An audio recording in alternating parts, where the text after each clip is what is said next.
Buenos días, nosotros somos el equipo 2 de Química Orgánica. Vamos a exponer el tema de las biomoléculas, aminoácidos, péptidos y proteínas. Nuestro equipo está conformado por García López, Oscar Ariel, Ramírez Paredes, José Fernando, Pérez Lecona, Hassan Baruch, Garibay Fernández, Iván Alejandro y Hernández Ornelas, Nelia Fernanda.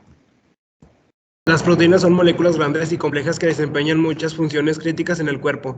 Realizan la mayor parte del trabajo en las células y son necesarias para la estructura, función y regulación de los tejidos y órganos del cuerpo. Las proteínas están formadas por cientos o miles de unidades más pequeñas llamadas aminoácidos, que se unen entre sí en largas cadenas. Hay 20 tipos diferentes de aminoácidos que se pueden combinar para formar una proteína. La secuencia de aminoácidos determina la estructura tridimensional única de cada proteína y su función específica. Las proteínas se encuentran en todos los organismos vivos, son de muchos tipos diferentes y desempeñan muchas funciones biológicas distintas.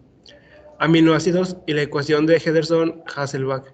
Los puntos isoeléctricos de acuerdo a dicha ecuación, si conocemos tanto el pH de una solución como el pK de un ácido HA, podemos calcular la relación entre A a HA en la disolución.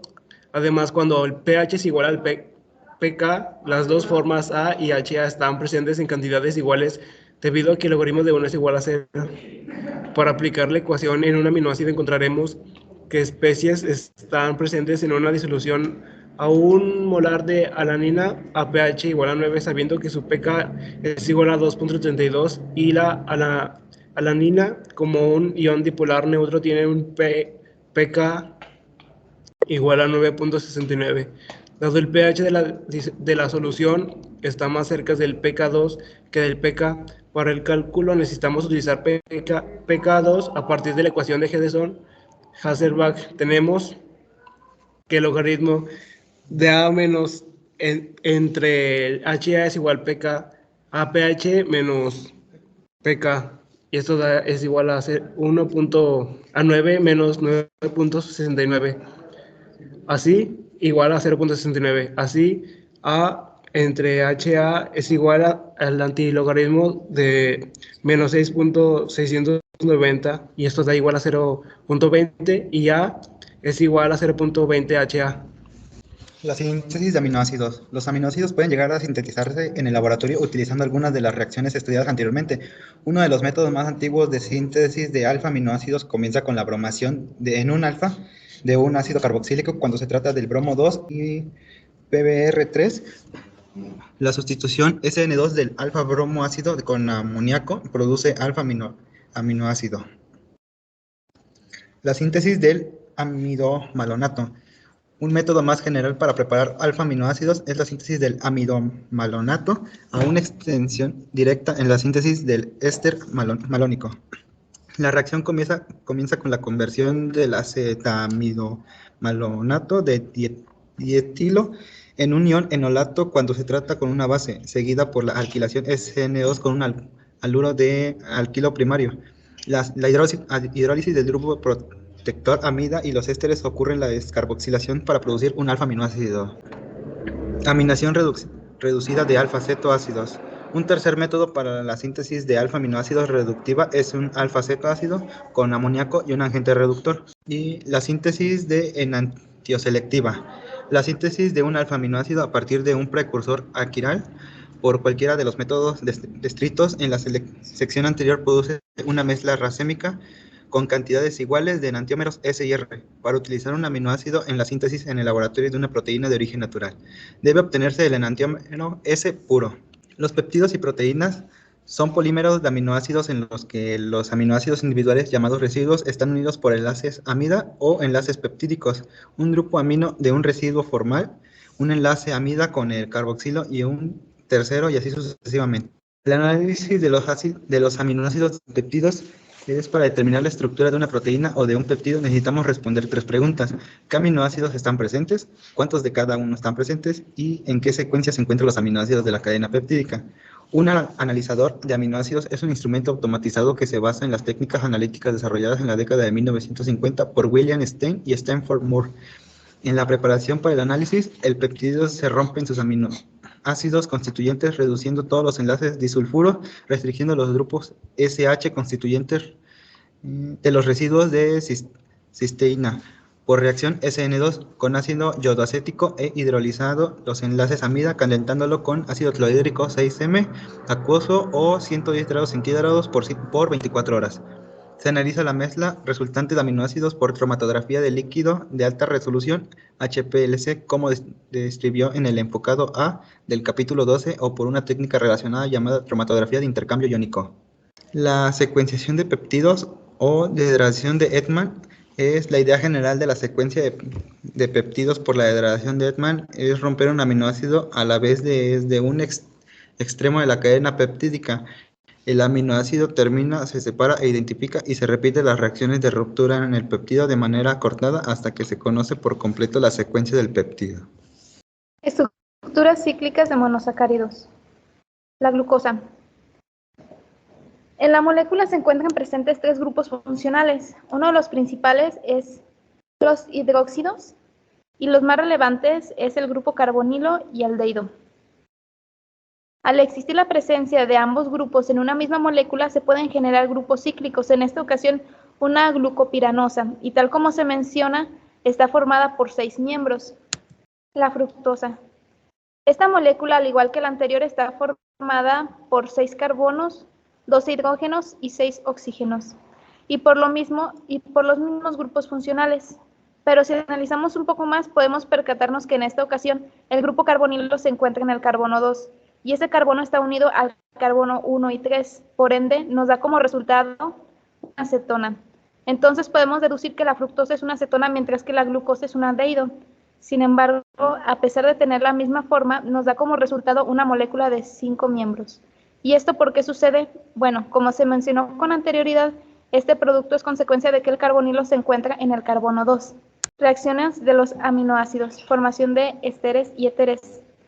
Los aminoácidos actúan como alcoholes simples, esto debido a su grupo funcional que son los hidroxilos, por lo cual pueden convertirse en esteres y éteres. Cabe mencionar los siguientes datos de los monosacáridos. Son solubles en agua por los grupos hidroxilos, insolubles en disolventes orgánicos, difíciles de purificar y tienden a formar cristales ante la ausencia de agua. En cambio, por parte de los esteres y éteres, sí son solubles en disolventes orgánicos, fáciles de purificar y cristalizar. La esterificación se da de la siguiente manera. Iniciamos con un alcohol, el hidrógeno es robado por una base y esta base deja sus electrones volviendo negativo al oxígeno. Ingresa a la reacción el halogenuro de alquilo en presencia de una base. Posteriormente, el ataque nucleofílico se da entre el oxígeno y el carbono, dando como resultado nuestro éter. Cabe resaltar los siguientes datos. Es un mecanismo SN2, por lo cual entre menos impedida esté la molécula, será mejor y más rápida. Debe ser una base fuerte, porque la mayoría de los ácidos son débiles. Formación de glicosídicos. Un hemiacetal se transforma con un catalizador ácido y un alcohol en glucósido. Esto sucede cuando el grupo OH es reemplazado por OR. Algunos datos son los siguientes. Los glucósidos es el grupo principal de los azúcares. Son estables en agua neutra, no están en equilibrio en forma de cadena abierta, no muestran mutarrotación. Sus componentes son empleados para el tratamiento de enfermedades cardíacas. Formación biológica de ésteres, la fosforilación. Los carbohidratos, además de su forma libre, existen en los seres vivos en forma de enlace en el centro anomérico de los lípidos y de las proteínas, y eventualmente reciben el nombre de glicolípidos y glicoproteínas. Reciben por nombre glicoconjugados todas esas moléculas de azúcar. Entonces, ¿de qué manera se da la unión previamente mencionada? El lípido o proteína reacciona con un difosfato de gliconucleósido, formando inicialmente por un monosacárido con trifosfato de adenosina, que lleva un monofosfato de glicosilo, conduciéndolo a reaccionar con trifosfato de uridina. Y esto busca llegar a la sustitución nucleofílica por un grupo OH o NH2 en la proteína para así formar la glicoproteína. La reducción de monosacáridos. La forma de formar un polialcohol es tratar una aldosa acetosa con NaBH4 reduciéndola a un alditol. Esta reacción pasa de manera cíclica, pues una pequeña parte de la columna se reduce y se produce más por piranosa, y se vuelve a reducir hasta que toda la muestra haya sido afectada. Cabe mencionar que el alditol de glucitol formado se llama desorbitol y en la industria es usado como un endulzante. La oxidación de monosacáridos. El bromo molecular es recurrente para la estereoxidación de aldehídos, cuyo fin es la producción del ácido carboxílico correspondiente, en este caso el ácido aldónico. Anteriormente se usaba el reactivo de Trolen, que era un ion de plata en solución acuosa de amoníaco, o el de Benedict con citrato de sodio acuoso. Esta práctica creó la denominación de azúcares reductores porque el aldehído reduce el metal oxidante y algunas reducciones de azúcares son debidas a la fácil isomeración en la mezcla de aldosas, como pasa con la fructosa, que reduce el reactivo de Trollens en una mezcla de glucosa, y manosa, en una disolución básica, donde hay un desplazamiento de cetoenol, pues experimenta dos tautomerizaciones que propician la mezcla de aldosas. Y el alargamiento y también acortamiento de la cadena. La síntesis de Killian y Fischer. El alargamiento de la cadena de la aldosa en un átomo de carbono se le llama síntesis de Killian y Fischer, cuya objetivo es mejorar la estereoquímica entre monosacáridos. Esto ocurre desplazando un carbono de la cadena del azúcar. Por ejemplo, el carbono principal se convierte en el segundo y el nuevo carbono se posiciona como el principal, lo que conlleva un crecimiento de la cadena de la molécula. Aldopentosa, por ejemplo, la aldopentosa que se convierte en aldohexosa. Y como pasaría en un caso contrario, en el acortamiento, lo que pasa es que a diferencia de esta síntesis lo que busca es acortar la aldosa usando la degradación de Wool. Esta degradación de Wool